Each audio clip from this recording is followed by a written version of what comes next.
right, guys, welcome back to MAPOP Sports. This is Grandy. If this is your first time here, welcome, guys. Appreciate you guys checking it out, the channel and everything. And stay tuned this week. I was actually going to do a video today, but don't worry about it. I was going to do about how sales are going, what's selling, what's moving this week. As I mentioned, I think I did the video last week. I think maybe around Thursday or Friday. Usually I'll try and do that, but new things are moving again, guys. So it's kind of interesting just to see that, to do this once a week on that video. So stay tuned. I'll have a later video this week on that, what's moving, what's been selling on the eBay storefront. So just kind of preview for you guys on that. But today, I think I did a video about this, a little bit about it. I touched it on what cards I submit to get graded, what I do for myself. This is what works for me.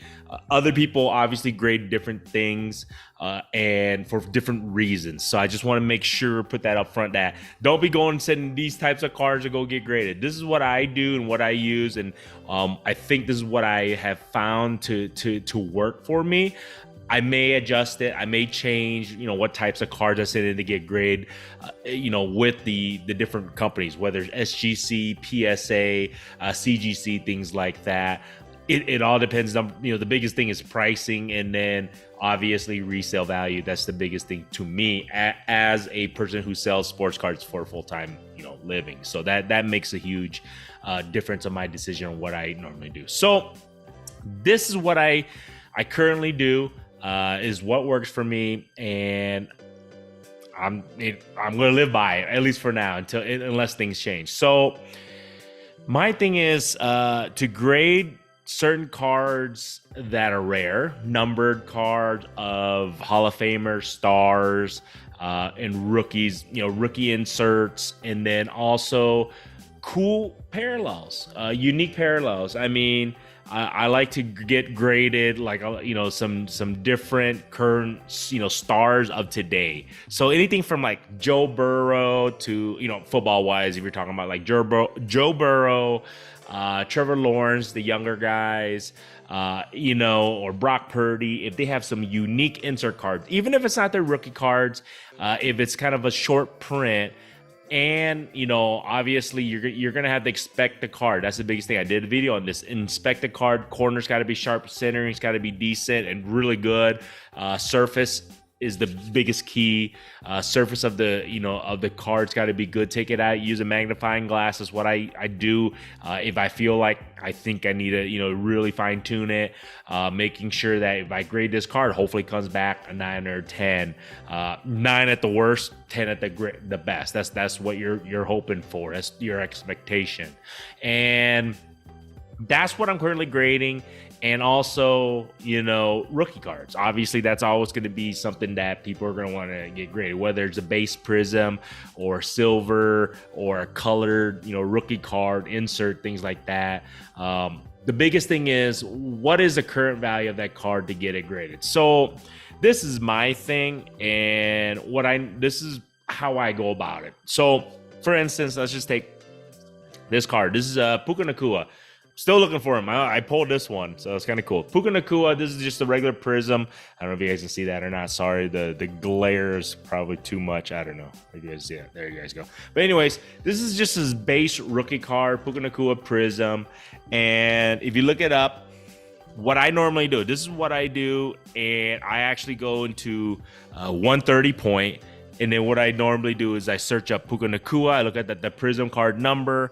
And number one, I would look at the PSA 9. That's the bare minimum. That's my expectation, is I better freaking get that if I'm going to submit it, and see what current comps are for that. So they're not much. I don't think there's many, if at all, because they're probably still getting graded. And I think this card, I mean, I haven't really seen too many people pull it as much. So it's probably still at PSA getting graded before some are being for sale. But then what I would do is go to SGC. I go to SGC and just kind of see the value of what a SGC 9.5 to 9 is. Usually I go about 9.5. And just kind of see where it's at. And right now, you can see right now, SGC 9.5 Puka Nakua, the last comp was $75. So is it worth to get graded? In my eyes, hell yeah. And the reason being is if you're paying $15 to $20 to get it graded, whether it's PSA or SGC, the value of that comp, if that card comes back a 9.5, it's more than 2 to 3 times the value of what if it's not graded. So to me, is it worth to get graded?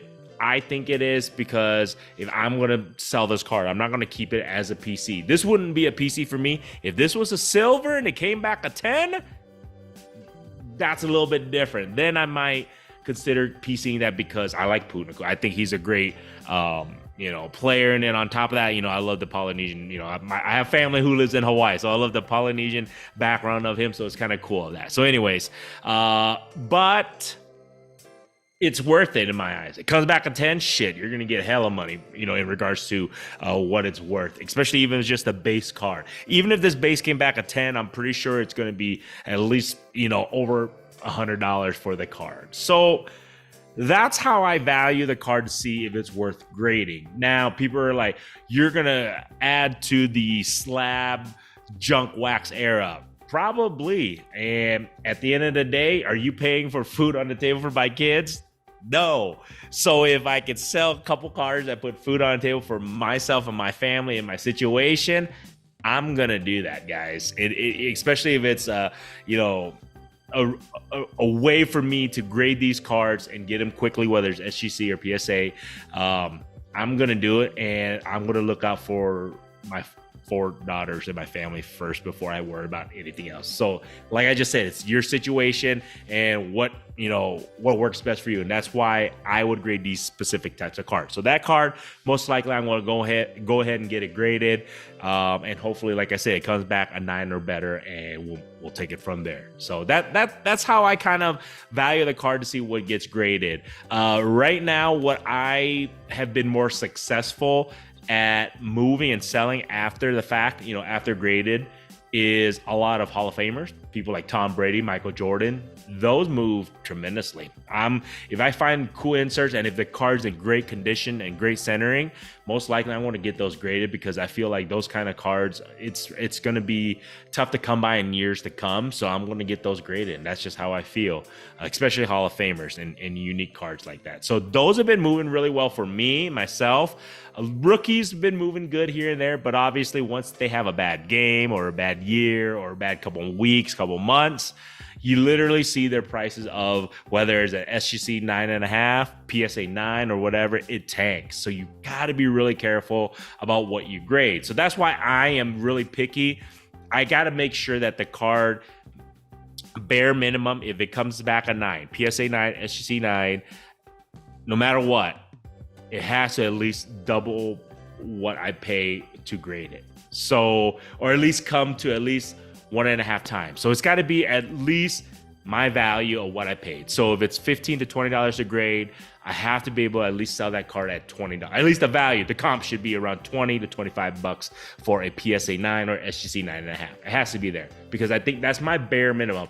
If I get an 8, SGCA or PSA, I chalk it up as a loss. It is what it is. I usually just put the card up for sale for whatever at the comps or a little bit lower than comps and just move it, because I just chalk it up as a loss in a sense and just moving inventory. I don't even worry about it at that point. I feel like the 9s and the 10s that should compensate me for that should overcome all those 7, 8s, whatever. And which you do get sometimes, and it sucks because you just lost money. So that's the biggest thing that I usually do and I worry about. But like I said, hopefully 9s and 10s are in the future when you submit it to get graded. So those are the type of cards I get graded.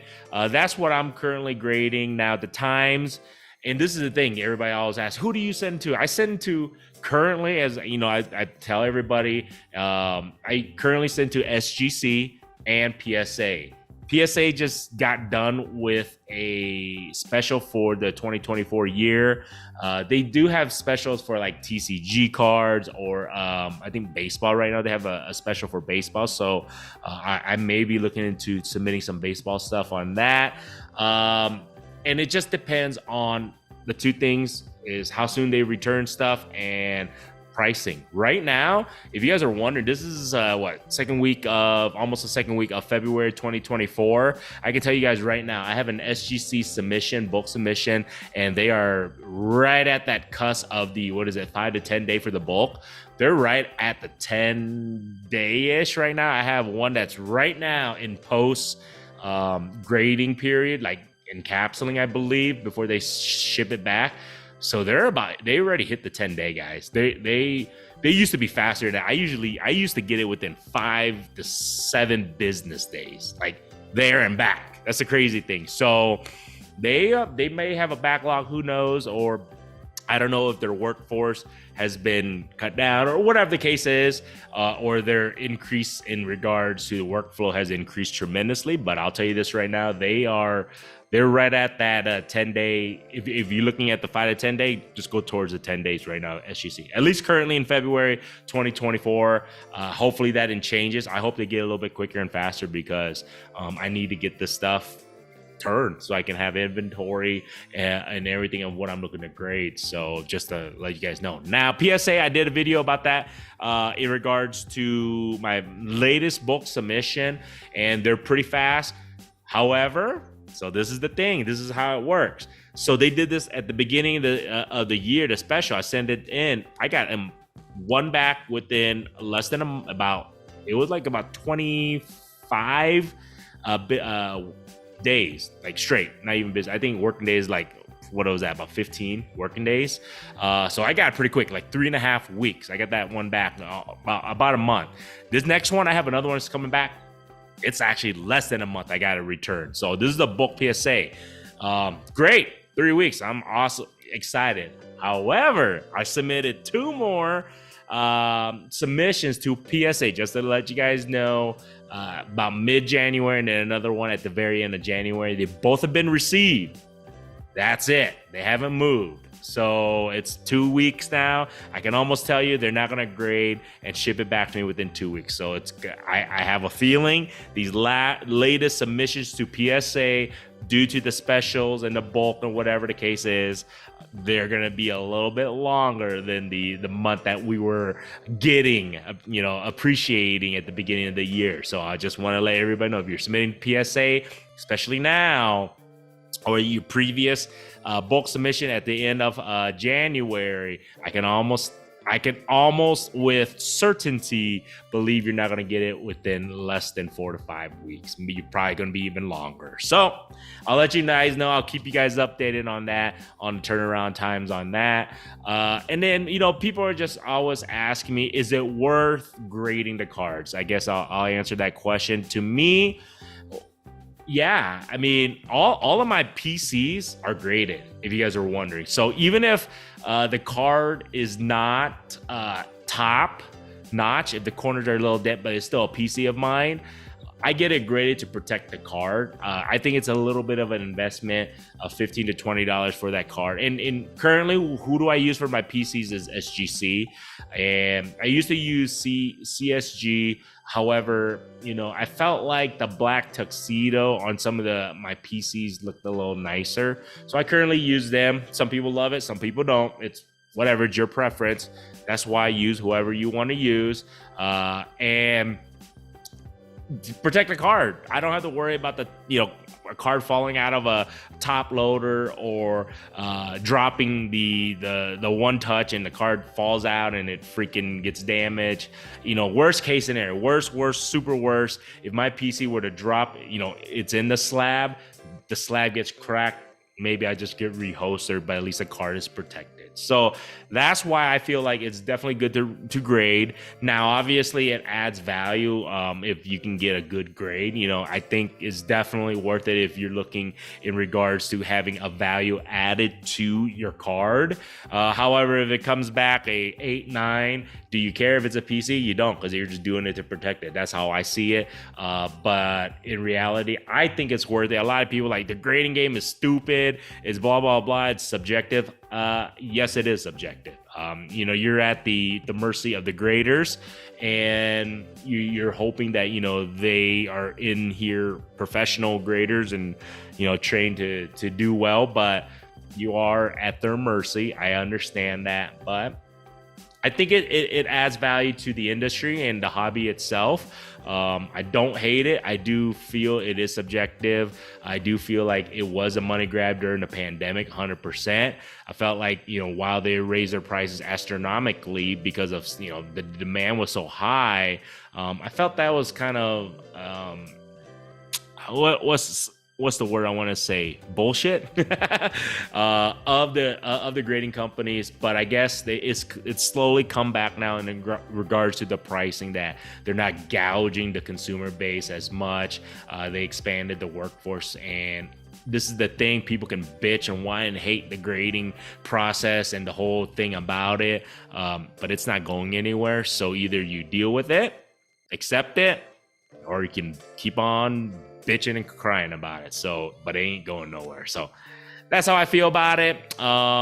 Protect your cards, and especially if it's a PC, and if you want to add a little bit of value, if it comes back a good grade, then I highly recommend that. Plus, I feel like I do better moving graded cards here and there to help in regards to compensate for revenue stream wise. Doesn't hurt, at least in my eBay store. At least that's what I feel. So other than that, I know a little bit of a long video. I just kind of want to talk about graded cards. I had some people just message me, DM me, so I just figured I'd try to see if I can answer that a little bit. I know, and this is the thing, if you guys seen these videos, we're gonna retouch certain topics over and over because there's so many new subscribers, which totally appreciate. Totally, I can't even say enough thanks to everybody on that. But there's always going to be retouch of topics and talks.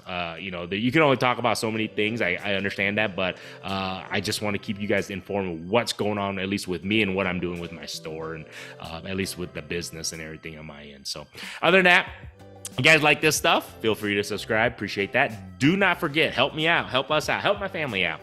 Check out the eBay store. I put in the link in the description. I put up hundreds and hundreds. I try to upload hundreds of cards daily, whether it's vintage, whether it's new slabs, whether it's new patches, single cards, things like that. I also upload.